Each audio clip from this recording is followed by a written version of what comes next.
Hi, boys and girls. We are here to have a lesson about fluency. Fluency is what you get when you become a really good reader. To become more fluent, you have to find a good book that fits you, something that's not too hard for you, but also not too easy because you want something to practice with and get better. You also want to listen to fluent readers and hear how expressive they are so that you can practice reading similarly. You want to read a lot. You want to reread stories. You want to read out loud. You want to get a lot of practice. Some of the most famous actors in the world said that they became excellent actors because they read every day and they read out loud. You want to make sure that you're practicing your sight words and your spelling words. And again, don't forget to read often.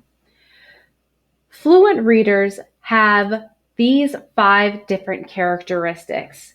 The first is phrasing. Phrasing is when you don't sound like a robot, you're not stopping. Phrasing is when you read smoothly. It almost sounds like you're just talking. Then you'll have expression. Expression is when you pay attention to the feelings of the character, whether they're excited or if they're sad, and you change your voice as you're reading. Sometimes your voice will go up if you're excited, and sometimes it might go down. Then you're going to look at accuracy. Accuracy is whether or not you can read the words easily. If you're trying to sound out a bunch of words and you're stumbling often, that book might be too hard for you, and you just need to practice a little bit with a book that is more on your level. And when you're able to read all the words on the page, that is having accuracy. Next is rate.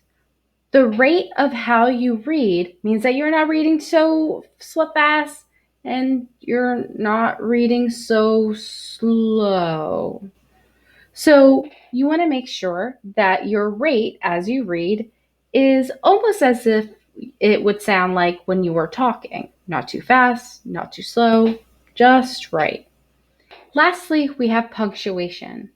Punctuation is like commas, periods, exclamation marks, and question marks that you would see throughout a paragraph or a story.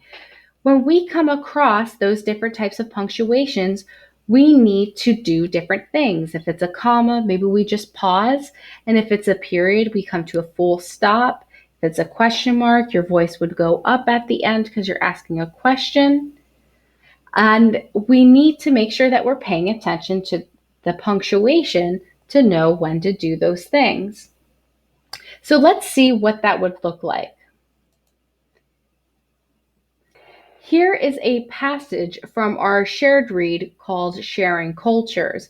As I read this paragraph, I'm going to make sure that I'm paying attention to all of the punctuation throughout so that I'm pausing at the correct locations and making sure that I don't run through a period so I know when one sentence ends and another begins. Let's start with how it would sound if I didn't pay attention to the punctuation. Pat Moore had a special word for how she feels about books. She calls it book joy. Born in El Paso, Texas in 1942, Pat learned to love books, and reading from her mother books are magic to Pat. Do you see how that sounded awkward and it was really hard to understand? Let's try reading it again, but making sure that we stop at periods and pause at the commas. Pat Mora has a special word for how she feels about books. She calls it book joy.